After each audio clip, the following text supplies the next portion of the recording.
السلام علیکم، امید کرتا ہوں کہ تمام حضرات خیریت سے ہوگے۔ جو میرے اس چینل پر نئے ہیں ان سے ایک چھوٹی سی گزارش ہے کہ وہ میرے اس چینل کو سبسکرائب کریں اور بیل آئیکن کو لازمی کلک کریں تاکہ وہ میرے آنے والی تمام ویڈیوز کو بآسانی دیکھ سکیں۔ آج میں اپنے چینل کا آغاز واقعات کی دنیا کا آغاز اس ویڈیو سے کر رہا ہوں۔ امید کرتا ہوں کہ تمام حضرات کو یہ ویڈیو بہت بہت بہت پسند آئے گی۔ آج میں جو واقعہ آپ کو سنانے کے لیے آیا ہوں اس کا عنوان ہے نماز عشق۔ عنوان تھوڑا انٹرسٹنگ ہے، نماز عشق، تو امید کرتا ہوں کہ تمام حضرات یہ واقعہ میرا آرام سے سنیں گے، اس کو سکپ نہ کریے گا کیونکہ یہ بہت ہی پیارا واقعہ ہے۔ یہ میں نے کتاب ترجمۃ المجالس سے لیا ہے۔ تو آئیے ہم اپنے واقعے کی طرف بڑھتے ہیں۔ ایک مرتبہ حضرت جنید بغدادی اور ایک بزرگ جنگل میں جا رہے تھے۔ ایک مرتبہ حضرت جنید بغدادی اور ان کے ساتھ ایک بزرگ تھے، وہ جنگل میں جا رہے تھے، تو دوران سفر نماز کا وقت آ جاتا ہے، تو دونوں بزرگ ایک دوسرے کو نماز پڑھانے کے لیے اس طرح اصرار کر رہے ہوتے ہیں کہ آپ کا مرتبہ زیادہ بلند ہے، آپ امامت فرمائیں۔ دوسرا بزرگ کہتا ہے کہ آپ کا مرتبہ زیادہ بلند ہے، آپ امامت فرمائیں۔ تو اسی اسنا میں ایک لکڑہارا وہاں سے گزر رہا ہوتا ہے، تو دیکھیے کہ دونوں بزرگ جو آپس میں ایک دوسرے کے ساتھ کرتے ہیں ان کا دھیان لکڑہارے کی طرف جاتا ہے، تو پوچھتے ہیں لکڑہارے کو کہ اے لکڑہارے، کیا تو نماز پڑھا سکتا ہے؟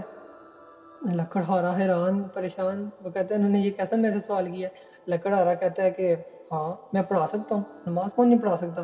تو انہوں نے کہا ٹھیک ہے تو آ تو نماز پڑھا۔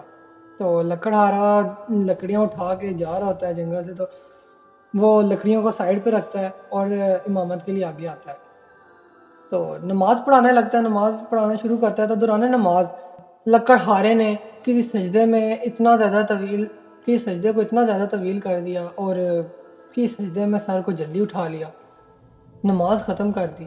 تو اس کے بعد بزرگوں نے اس کی وجہ پوچھی لکڑہارے سے، تو نے کسی سجدے کو اتنا زیادہ طویل کیا اور کسی میں تو نے مختصر سا قیام کر لیا، یہ کیا کیا تو نے؟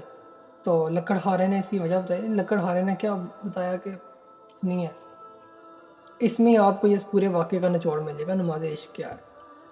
لکڑہارے نے کہا کہ جب میں سجدے میں جاتا سبحان ربی الاعلیٰ بولتا، جب میں سجدے میں جاتا سبحان ربی الاعلیٰ بولتا، تو اس کے بدلے میں مجھے جواب آتا لبیک یا عبدی، لبیک یا عبدی۔ جب مجھے یہ جواب آتا تو میں سر کو اٹھاتا، جب تک جواب نہیں آتا میں سر نہیں اٹھاتا۔ یہ ہوتا ہے نماز عشق۔ نماز عشق، جب تک جواب نہ آتا میں سر نہ اٹھاتا۔ تو ہم ابھی تک اسی ظاہری نماز میں لگے ہوئے ہیں، عمر گزار دی مگر آگے نہیں بڑھ سکے، اسی ظاہری نماز میں لگے ہیں کہ نماز پڑھ لی بس، لیکن ہم آگے نہیں بڑھ پا رہے۔ جہاں سے نماز کی ابتدا کی تھی وہیں سے نماز کی انتہا پر ہے، آپ خود ہی دیکھیے۔ جب کہ حدیث شریف میں آتا ہے، میں آپ کو حدیث شریف سناتا ہوں۔ آپ صلی اللہ علیہ وآلہ وسلم نے فرمایا مومن کا کسی ایک مقام پر رک جانا حرام ہے، مومن کا کسی ایک مقام پر رک جانا حرام ہے، تو بڑھتے رہو، اس کی تقدوں میں بڑھتے رہو، حتیٰ کہ اس کی طلب میں تمہاری جان ہی کیوں نہ چلی جائے، بڑھتے رہنا۔ اگر اس کی طلب میں، نماز کی طلب میں تمہاری جان جائے گی تو ہم شہیدوں میں شمار کیے جائیں گے۔ میں چند اشعار کہہ کے آپ سے اجازت چاہوں گا کہ مجھے سوز دے، مجھے ساز دے، مجھے نیم شب سے نیاز دے، مجھے سوز دے، مجھے ساز دے، مجھے نیم شب سے نیاز دے، دم سجدہ خود کو میں توڑ دوں، مجھے ایسا ذوق نماز دے، مجھے ایسا ذوق نماز دے۔ اللہ جی ہم سب کو نماز پڑھنے کی توفیق عطا کر، آمین۔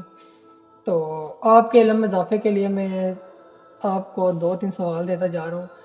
یہ میں آپ سے سوال پوچھ رہا ہوں، آپ مجھے ان کا جواب کمنٹ سیکشن میں لازمی دیں تاکہ میں دیکھ سکوں کہ میرے ویورز کو کتنا کو یہ ان کا جواب آتا تھا۔ تو پہلا سوال ہے کہ اسلام کے پہلے مؤذن کون تھے؟ اور دوسرا سوال یہ ہے کہ اسلام کے پہلے سفیر کون تھے؟ ان سوالوں پہ میں اپنی ویڈیو کا اختتام امید کرتا ہوں کہ آپ سب کو میری یہ ویڈیو بہت پسند آئی ہوگی، اور میری آنے والی نیکسٹ ویڈیو کے لیے بھی آپ میرے چینل کو سبسکرائب کر دیں۔ تب تک کے لیے آپ سب کو خدا حافظ۔